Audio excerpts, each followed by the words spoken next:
이제 마지막 7번째 금초대 교회죠. 라오디게아 교회에게 지금 이제 편지하시는 내용인 겁니다. 이제 오늘날 우리들에게 주시는 하나님의 말씀이다. 이제 이렇게 받으셔야 되죠. 라오디게아 교회 사자에게 편지하기를 아멘이시오. 주님이 누구냐면 아멘이시다.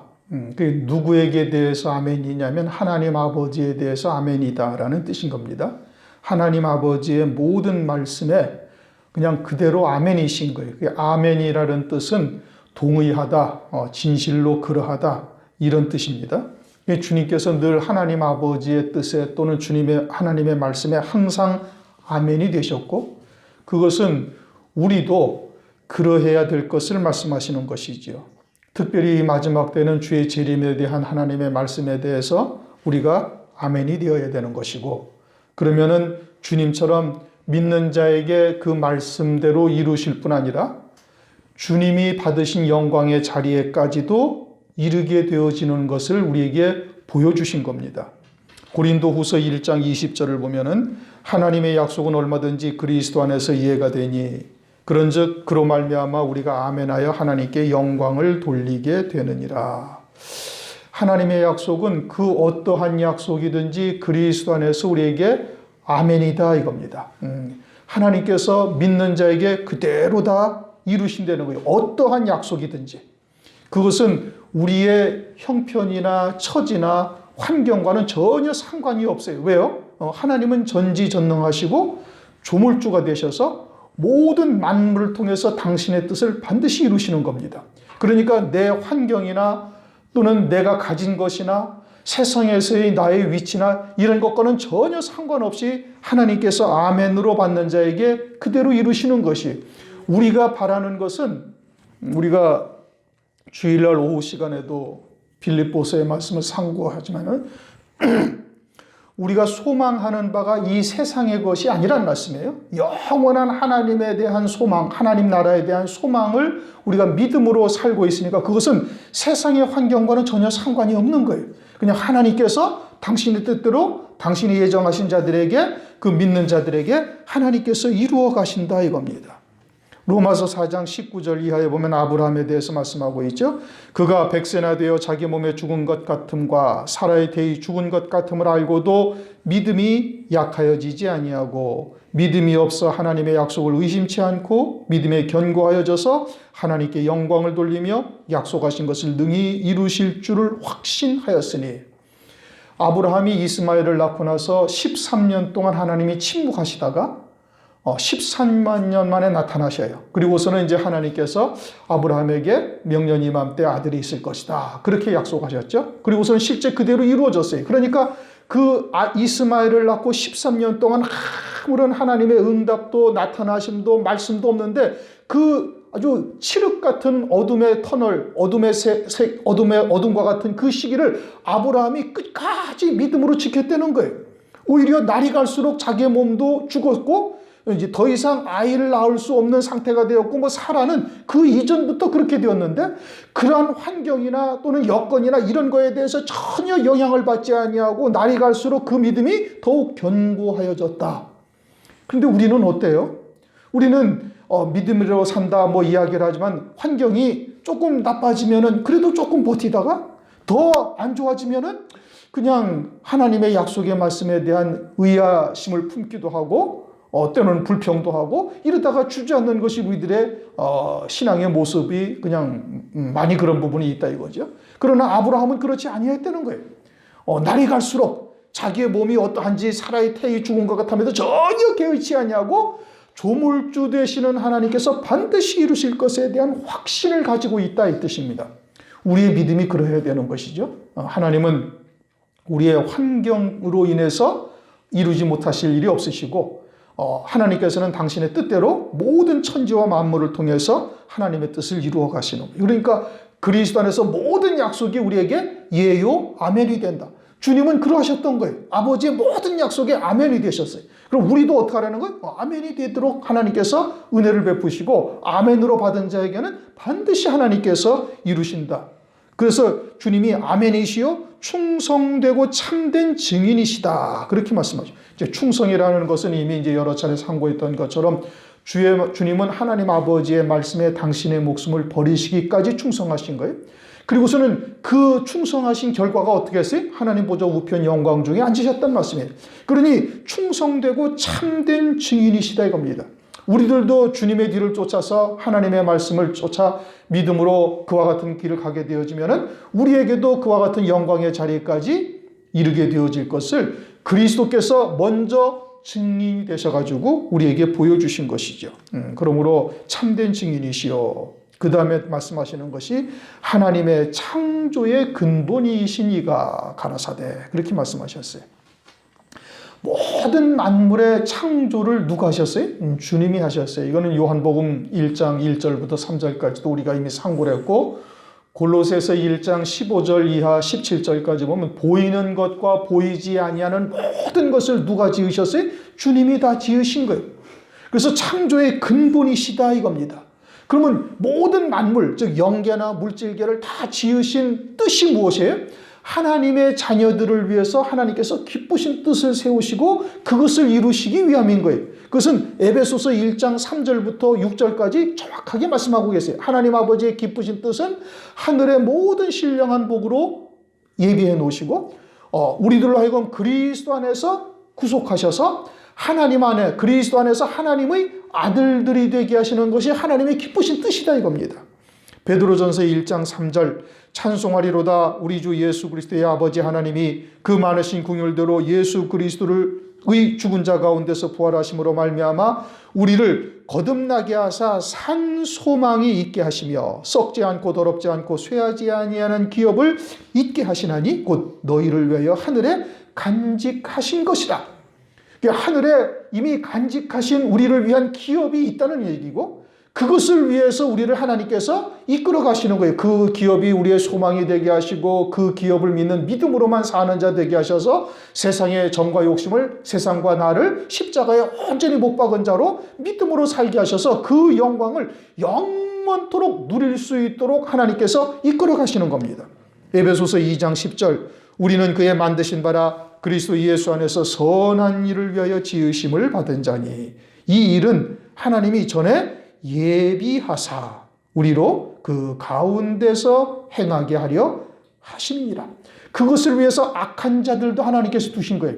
악한 자들을 통해서 우리의 믿음을 연단하시고 세상에 속한 미련을 끊어버리게 하시고 그리고 오직 하늘에 속한 자로서 믿음으로 이 땅에 살아갈 수 있도록 그들을 하나님의 뜻을 이루는 방편으로 두셨다 이겁니다. 그리고선 악한 자들은 심판받게 하시고 믿음으로 이긴 자들은 영원한 영광을 하늘에서 누릴 수 있도록 하셨다 이 뜻인 겁니다. 그런데 왜 주님께서 이렇게 말씀하시느냐? 아멘이시요 충성되고 참된 증인이시요 하나님의 창조의 근본이신 이라고 왜 라오디게아 교회에 이렇게 나타나셨느냐 하면은 이 모든 하나님의 말씀을 아멘으로 충성되고 참된 증인이 되신 그리스도 그리고 모든 만물의 창조의 근본이신 이라고 말씀하시면서 이 모든 만물을 두신 뜻 또 악한 자들을 두신 뜻 하나님의 말씀을 믿는 믿음으로 사는 자가 어떠한 결과를 맞게 되었을지를 주님께서 우리에게 참된 증인으로 보여주셨는데 하나님의 백성들이 지금 16절에 어떠하다는 거예요? 미적지근하다 이겁니다. 뜨겁지도 아니하고 차지도 아니하고 미적지근하다 이겁니다. 어디가? 지금 금초대 교회가 그런 거예요. 그러니까 미적지근하다라는 것은 무엇을 의미하는가? 하늘나라에도 한쪽 발을 디디고 있고 또 모든 만물을 창조하시는 하나님의 뜻이 무엇인지는 깨닫지 못하고 모든 만물에게다가도 한쪽 발을 디디고 있어서 그저 양쪽에 한쪽 다리씩 걸치고 있어서 하나님이 보시기에는 그것이 미적지근하다 이런 의미인 겁니다. 왜 모든 만물을 창조하시고 악한 자를 두신 하나님의 뜻이 무엇인지를 온전히 깨닫지 못하고 온전한 믿음으로 받고 있지 못하다는 뜻이에요. 마태복음 25장 5절을 보면 마태복음 25장에는 10처녀의 비유가 나오죠. 그래서 기름 준비한 5처녀, 슬기로운 처녀 또는 기름 준비하지 못한 등불만 가지고 있는 미련한 처녀에 대해서 비유로 말씀하시는데 마태복음 25장 5절을 보면 이렇게 말씀하십니다. 신랑이 더디옴으로 다 졸며 잘세. 자, 그러면 여기서 졸고 잔다라는 의미가 육신적으로 졸고 잔다라는 의미는 아니죠. 그렇죠? 영적으로 졸고 있고 영적으로 잠을 자고 있다는 의미예요. 그럼 영적으로 졸고 잠을 잔다라는 것은 그것은 영에 속한 자에서 조금 벗어나서 육신에 속한 쪽으로 많이 기울어져 있다 이겁니다. 그건 마태복음 26장에 베드로, 야고보, 요한을 겟세마네 동산에서 돌 던질 만큼 거리에서 너희는 여기서 기도하라. 주님께서는 그만큼 떨어져서 기도하시는데 그 상황이 어떠한지를 다 알고 있거든요. 지금 왜 주님이 기도하시면서 땀이 땅에 떨어지는 핏방울처럼 막 그렇게 간절하게 하나님께 기도하는지 제자들이 뻔히 보고 있는데 거기서 자고 있다라는 의미는 육신의 잠을 자고 있다는 것이 아니에요. 잠꼬대 같은 기도를 하고 있다 이겁니다. 영적으로 잠이 들어서 자기들도 기도를 하는데 주님이 아버지의 뜻을 쫓아 기도하는 것이 아니라 제자들은 어떤 기도를 할까요? 제발 십자가를 지신다는 이 일이 이루어지지 않기를 기도하고 있는 거예요. 다윗과 같은 왕이 되어져서 예전의 이스라엘의 영광을 다시 회복할 수 있기를, 이것을 제자들은 지금 간절히 기도하고 있는데 그것은 주님이 보시기에 어떤 거예요? 잠자는 것이지요. 영적으로 잠이 들어있다 이겁니다. 육에 속한 자들이 됐다는 거예요. 마태복음 25장에 슬기로운 처녀나 미련한 처녀나 다 어떻게 한다? 졸며 잘세. 하나님께서 이 모든 만물을 창조하신 근본이신데 왜 창조하여 이 모든 만물을 두었는지 깜빡 졸고 있는 거예요. 그래서 세상에 속한 것의 마음이 많이 빼앗기고 있다 이 뜻인 겁니다. 여러분들도 아시다시피 세상은 점점 편해집니다. 점점 안락해지고 아주 육신에 속하지 아니할 수 없도록 모든 것들을 인터넷이든지 TV든지 모든 뉴스를 매스미디어가 다 그쪽으로 우리를 이끌어가고 있는 거예요. 공중권세 잡은 자가 재림하실 그리스도를 신부로 맞이하지 못하도록 자꾸 육에 속한 자로 살아갈 수밖에 없도록 세상에 우리의 마음을 빼앗기지 아니할 수 없도록 그렇게 만들어가고 있다 이겁니다. 그러니까 기름 준비한 처녀나 미련한 처녀나 다 같이 어떻게 졸며 잔다라는 것은 다 육신에 속한 쪽으로 치우쳐져 가고 있다 이 의미고, 그것이 주님이 보시기에는 미적지근한 신앙이다 라고 지금 말씀하고 있는 거예요. 말세에 등장하는 것이 이제 주님이 더디 오시리라 하는 악한 종들, 또 베드로 후서에도 말씀하시기를 처음 모든 천지와 만물이 처음 창조할 때와 같이 그냥 있다 하면서 주의 재림을 믿지 아니하는 자들, 이 기롱하는 자들, 밤에 속한 자들, 이들이 다 마지막 때 등장을 해가지고 전부 다 어떻게 육에 속한 쪽으로 치우칠 수밖에 없도록 거짓말을 갖다 하고 하나님의 백성들을 미혹하는 역사가 있게 되어질 것이죠.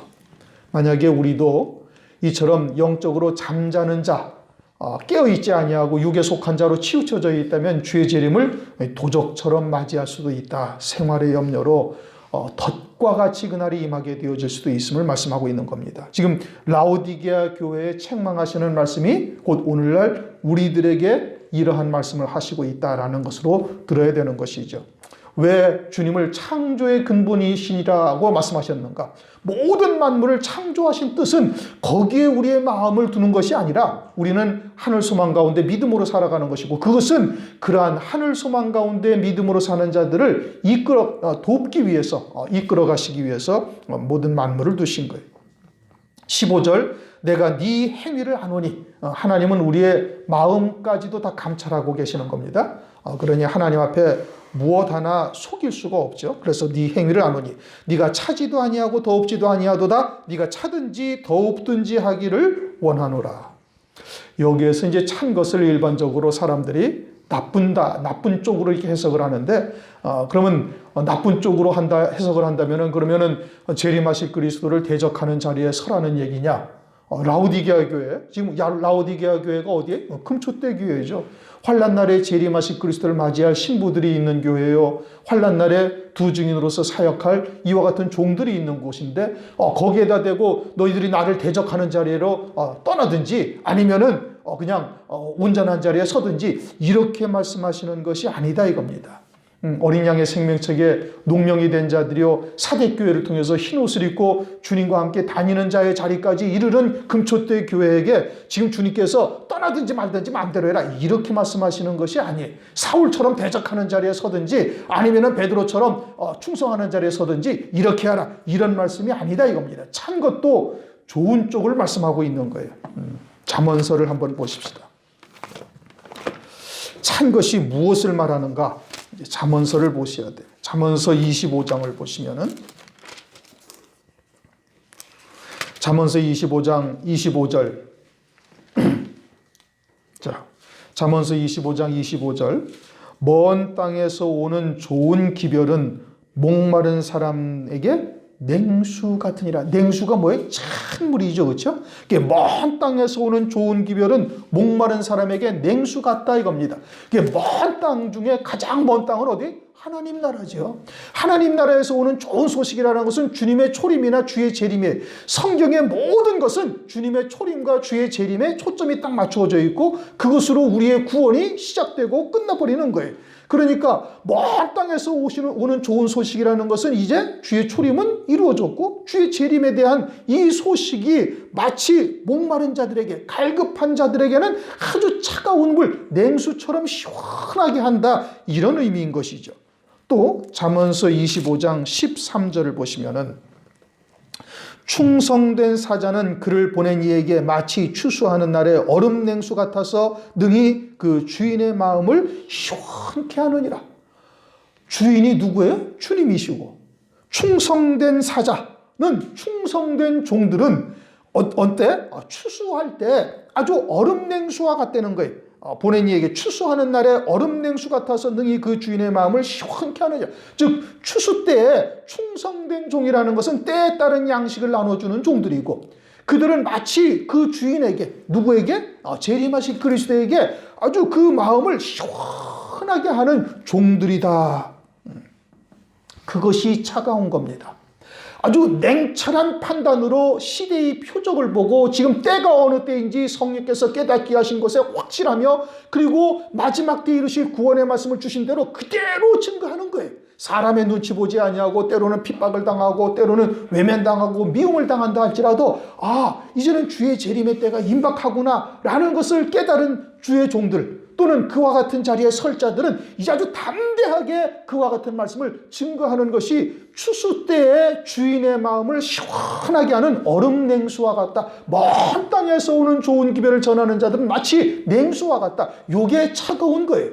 냉철한 판단을 가지고 성령께서 이르신 말씀을 이제는 아주 그냥 주의 때가 다 됐으니 목에 칼이 들어올지라도 내가 이 말씀을 증거해야 되겠다고 전하는 자가 되어지면 그것이 주인의 마음을 시원하게 하는 얼음 냉수와 같다. 요게 차가운 거란 말이에요. 지금 이 말씀을 어디다 하시는 거예요? 라오디게아 교회, 금초대 교회에다 하는 거예요. 금초대 교회는 어떠한 교회예요? 환난 날에 순교할 성도들과 환난 날에 사역할 두 증인들이 배출되는 이와 같은 교회, 그들이 마지막 때 이루실 하나님의 말씀을 가지고 있어요, 없어요? 가지고 있어요. 가지고 있으니까 순교자의 영광에 무엇인지를 깨닫고 그 믿음에 섰고, 말세에 주의 재림이기를 예비하는 종들의 그런 믿음의 자리에 이들이 설 수가 있었던 거예요. 그러면 어떻게 하라는 거예요? 아주 담대히 그와 같은 말씀을 전하는 자가 되어지면은 그 주인에게 아주 그냥 추수 때 얼음 냉수와 같은 이와 같은 사명을 감당하는 자들이 되는 거예요. 그게 차가운 거예요. 그렇게 차가운 것이 나쁜 거예요? 좋은 거예요? 좋은 거라니까요. 그렇게 아예 그렇게 차갑게 해서 냉철한 판단을 가지고 어떠한 핍박과 어려움이 있다 할지라도 하나님의 말씀을, 주님의 말씀을 시원케 하는 충성된 종과 같은 자리에 서든지 아니면은 더욱든지 하라는 것은 베드로전서 1장 22절을 보면 마음으로 뜨겁게 피차 사랑하라. 로마서 12장 11절 열심을 품고 주를 섬기라. 주님을 뜨겁게 섬기며 게으르지 말고 또 형제를 사랑하되 뜨겁게 사랑하라 이겁니다. 우리들에게는 각각 은사를 하나님께서 주셨습니다. 이제 목사는 하나님의 말씀을 깨닫고 전하는 은사를 받았고, 성도들은 성도들대로 주님께서 주신 여러 가지의 달란트가 있어요. 또 몸으로 헌신하는 것, 또는 물질로 헌신하는 것, 기타 등등 여러 가지 방면으로 주님께서 주신 달란트를 가지고 뜨겁게 어떻게 하라는 거예요? 서로 섬기며 사랑하라, 이런 뜻인 겁니다. 주를 위해서 헌신하라 이겁니다. 먼저 그의 나라와 그의 의를 구하는 자가 되어야 된다.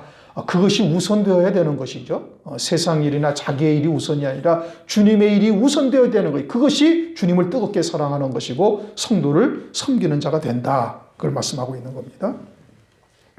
16절 그러니 뜨겁든지 차갑든지 하라는 것이 차가운 것은 나쁜 것을 말하는 것이 아니란 말씀이에요. 오히려 하나님의 말씀을 그냥 아주 냉철하게 증거할 수 있는 자, 그냥 체면 보지 아니하고 또는 상황 보지 아니하고 하나님께서 전하신 대로 그대로 전하는 자가 차가운 것이고, 뜨겁다라는 것은 하나님의 사랑 안에서 뜨겁게 섬기는 것이고 자기에게 주신 달란트 은사대로 봉사하며 헌신하는 것을 말하고 있는 겁니다. 16절, 네가 이같이 미지근하여 더웁지도 아니하고 차지도 아니하니 내 입에서 너를 토하여 내치리라.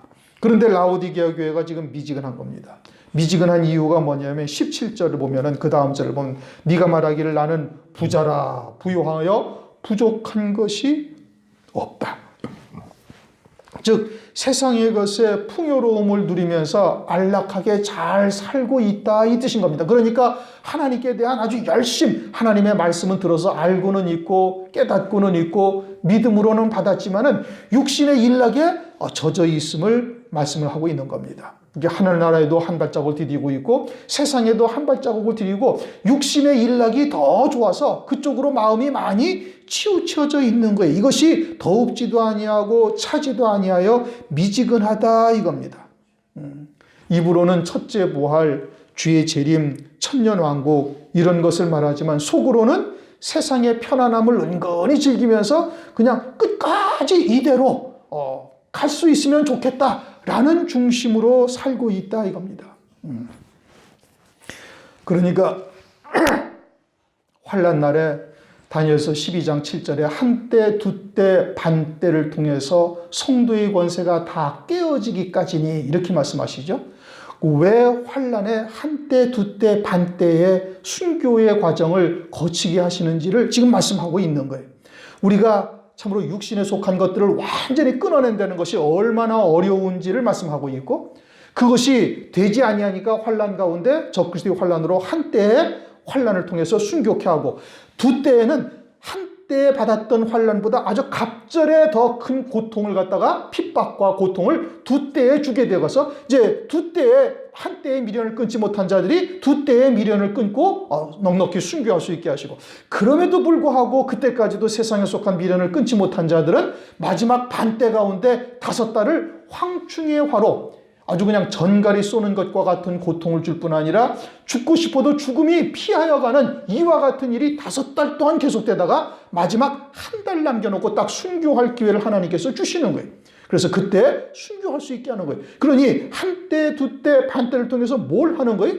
세상에서 뿌리 내리고 끊어버리지 못했던 미련들, 또 이같이 다 졸며 자는 기름 준비한 5처녀나 준비하지 아니한 5처녀나 다 졸며 자는, 즉 육신에 속한 것에 젖어 있던 그와 같은 것들을 이 다니엘서 12장 1절을 보면 생명책에 기록된 자들만 그 환난 가운데 구원을 받게 되는 이와 같은 역사가 있게 되는 것을 말씀하고 있는 것이죠. 그래서 환난이 필요한 겁니다. 그래서 오늘날 미리 또 연단의 과정을 거쳐가지고 세상에 속한 것들을 끊어내시는 역사가 오늘날 있는 것이 미리. 그래서 어린 양의 생명책에 농명이 되기는 하지만 농명이 되어도 여전히 세상에 속한 것의 그 미련을 온전히 끊어버리지를 못하니까 환난을 통해서 한때 두때 반때를 통해서 환난을 통해 끊어내는 역사가 있게 되는 것이죠.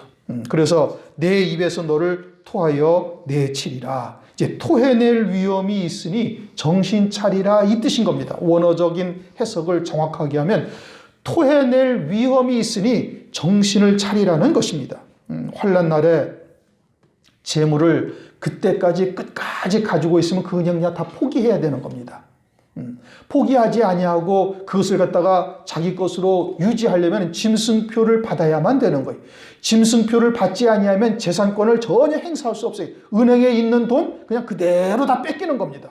이제 짐승표를 받지 아니하면 은행에 있는 돈 그대로 가는 것이고, 부동산을 가지고 있어도 그대로 다 적그리스도에게 그냥 헌납해버려야 되는 거예요. 그때는 교회를 위해서 절대 사용할 수가 없어요. 그거를 내 것으로 재산권을 행사하려면 짐승표를 받아야 되는 겁니다. 며칠 전에 짐승표에 대해서 또 뉴스에서 나왔음을 제가 한번 말씀을 드렸죠. 이제 간간히 그와 같은 일들을 이제 우리 눈으로 이제 그 목도하는 겁니다. 계속 그와 같은 일을 하는 거예요.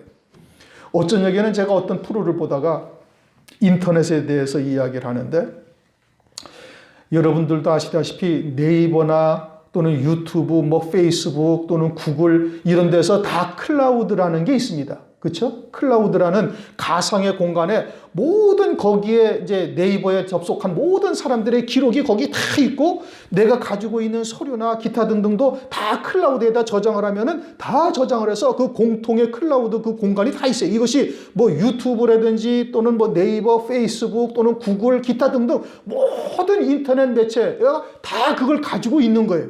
그런데 이 놀라운 거는 말이죠.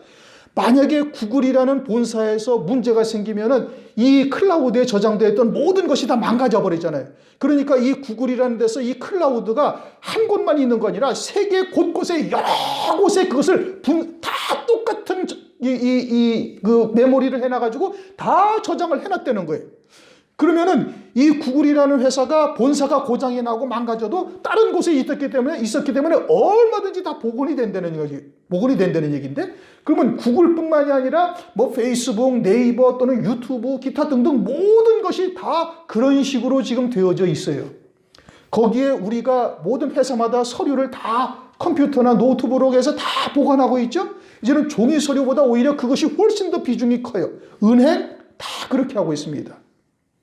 또 모든 개인적인 사무, 뭐 사진 또는 자기의 어떤 뭐 기록물, 기타 등등을 다 어디에다 보관해? 다 클라우드라는 곳에 전부 다 보관하고 있어요. 그러면 여러분들이 카드 쓰잖아요. 전 세계에 수십억 개의 카드가 있습니다. 개인적으로도 몇 개씩 가지고 있어요. 그러니까 전 세계에 수십억 개의 카드가 있는 것이 아주 일목요연하게 다 정리가 돼가지고 각각 개인이 버스 몇 시 몇 분에 타서 어디서부터 어디까지 가가지고 요금이 얼마가 결제된 것까지 정확하게 다 개개인한테 다 통지가 됩니다. 우리나라 카드 가지고 비자 카드, 해외 카드, 마스터 카드 해외 나가서 쓰면은 그대로 기록이 다 남아 있어가지고 모든 것이 다 기록이 다 이제 우리에게로 그대로 넘어와요. 이러한 시대를 우리가 살아가고 있는데, 여러분 이 컴퓨터라는 것을 통해서 이제는 온 세상의 모든 서류, 은행, 경제, 정치 모든 것을 다 통제할 수 있다 이 뜻인 겁니다. 지금 제가 말씀드리는 이유는 어느 한 군데에서 망가져도 전혀 문제가 되지 않냐고 세계 곳곳에 그것이 다 저장이 되어 있다는 거예요. 그리고는 그것이 다 뭘로 통제가 돼? 컴퓨터로 다 통제가 되고 있는 겁니다. 그러니 지금 짐승이 등장을 한다 할지라도 전혀 하자없이 온 세계를 다스릴 수 있는 이와 같은 시대를 우리가 살아가고 있어요. 그런데 세상은 점점 편해지고 점점 안락해지고 점점 육신에 속하지 아니할 수 없도록 빠져들어가게 만들어갑니다. 뭐 TV를 보든지 인터넷을 보든지 뭘 하든지 책을 보든지 전부 다 그런 식으로 우리를 다 이끌어가고 있어요. 그러니까 우리와 같이 마지막 때를 사는 것을 깨닫고 깨어있는다 할지라도 점진적으로 다 기름 준비한 처녀나 기름 준비하지 아니한 처녀나 다 졸며 잘 수밖에 없는 환경으로 이끌어가고 있다 이 뜻인 겁니다. 그러니 일을 할 때 우리가 얼마나 심각한 시대를 살아가고 있는지를 깨닫고 깨어 있어야 되는 거예요. 내년도 우리 교회 표가 뭐라고요? 하박국서 3장 2절입니다. 주여 주의 일을 이 수년 내에 부흥케 하소서. 이것은 뭐 교회를 부흥하게 해달라, 말씀으로 부흥하게 해달라 이걸 말하는 것이 아니에요. 하박국 선지자가 바벨론에 멸망당하고 유다가 멸망당하고 그리고 하나님께서 택하신 자들은 다시 고토로 돌아오게 하오는 이것을 깨닫고서는 주여 속히 그 일을 이루시라 이 뜻인 겁니다. 그리고서는 불과 20여 년 후에 유대나라가 바벨론에 멸망당한 겁니다. 제가 내년도에 우리 교회를 어떠한 표를 가지고 어떠한 중심으로 나가야 할 것인지 하나님께 기도할 때 아주 구약성경 요즘 들어서 제가 보지 않았던 곳이에요. 제가 늘 보던 곳이라면 또 말도 안 해. 전혀 보지도 않던 곳에 말씀이 그냥 딱 주신 거예요. 주여 이 주의를 이 수년 내에 부흥케 하옵소서. 저는 성경을 외운 적이 한 곳도 없습니다. 저는 성경의 어느 구절을 외운 곳이 하나도 없어요. 그러니까 제가 가끔 성경 말씀을 인용할 때 토시나 이런 게 다 틀려요. 제대로 외운 것이 한 곳도 저는 없어요. 주님께서 계속 말씀을 주시고 읽다 보니까 그런 부분들이 자꾸 눈에 들어온 것일 뿐이지 외운 것이 없다는 말씀이에요. 더더군다나 하박국서 소선지서는 제가 읽은 지 거의 1년 가까이 됐어요. 그런데 그 말씀이 느닷없이 하나님께서 주신 거예요. 만약에 여러분 하박국서의 그 말씀을 하박국에 주시고 그리고 20여 년 후에 유다가 멸망한 것처럼 우리들에게도 지금으로부터 한 20여 년 후에 환란이 시작되고 주의 재림이 그로부터 7년 후에 온다면 여러분 어떻게 하시겠어요? 지금 우리가 이렇게 심각한 때를 살아가고 있어요. 저는 개인적으로 그렇게 20년까지도 가지 않으리라고 저는 생각하고 있어요. 왜요? 여러분 인터넷이나 컴퓨터의 발달 속도를 보면 우리가 상상을 초월해 나가는 겁니다. 요즘 생각지도 못한 일들이 지금 다 벌어지고 있는 이러한 시대를 우리가 살아가고 있다 이겁니다. 그리고서는 세상은 어떻게 공중권세 잡은 마귀는 우리를 전부 다 육체로 살아갈 수밖에 없도록 환경을 조성해 가고 있고 믿는 자라도 전부 다 그와 같이 졸며 잘 수밖에 없게 되어져 있는 것이고 이것을 우리가 눈으로 지금 목도하고 있는 거예요. 20여 년 후에 만약에 환란이 시작된다면 여러분 환란을 이길 수 있는 믿음으로 설 수 있다고 장담할 수 있습니까? 아니요, 그거 장담 못합니다. 장담 못해요.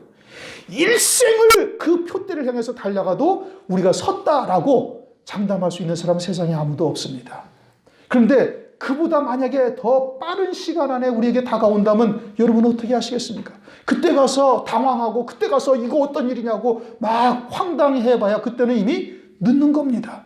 미리 오늘날 그와 같은 믿음의 자리에 우리가 다 서서 하시라도 주님을 위해서 다 버릴 수 있는 자리에 서지 아니하면 그때 가서 그렇게 해도 환란이 시작되어지면 그때 가서 다 졸며 잔다니까요. 그런데 거기에는 아예 이르지도 못하는 이와 같은 상황에서 계속 끈끈이 이어가고 그래도 아직 멀었겠지 이러다가 어느 날 갑자기 그 일을 닥치면 그대로 다 진멸하는 겁니다. 그냥 끝나는 거예요. 짐승표 한 번 받으면 그것으로 영원한 멸망인 거예요. 우리는 말씀을 듣고 있다 해서 여러분 안심할 수 있습니까? 아니요, 우리 교회가 지금 딱 이런 미적지근한 거예요. 특별하게 딱 결단을 해가지고 주를 위해서 헌신하는 것도 아니고 주의 재림을 소망하며 신부의 신앙에 기름 준비한 찬에 다 선 것도 아니고 그냥 목사만 목이 터져나고 핏대 올리면서 지금 외치고 있을 뿐이지 지금 그러지 못하고 있는 상황이에요. 목사는 그냥 목사의 소임대로 외치면 끝나요.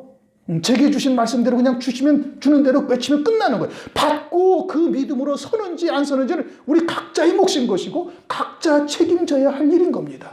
그런데 그렇게 멀지 않습니다, 여러분. 저는 제 생애에 있다고 저는 확신합니다. 왜요? 이 말씀을 주신 이유가 이제는 때가 되었으니까 그렇게 성경을 1만독, 2만독을 하신 우리 그 믿음의 그 종들보다 못한 별 볼 일도 없는 저한테 이러한 말씀을 깨닫게 하시고 우리에게 주셨다라는 것은 때가 되었다라는 의미인 것이고 그분들에게 주시지 아니한 것은 그분들의 세대에 이루어질 일이 아니기 때문에 그분들에게 주시지 아니한 거예요. 다니엘에게 봉함하라. 왜요? 다니엘에게 해당되는 말씀이 아니기 때문에. 그럼 오늘날 열린 것은 무엇이? 이제 우리에게 그와 같은 일이 이루어진다라는 뜻인 겁니다. 이처럼 심각한 시대를 우리가 살아가고 있는데 우리가 미적지근하다가는 정말 큰일 나는 겁니다. 큰일 나는 거예요.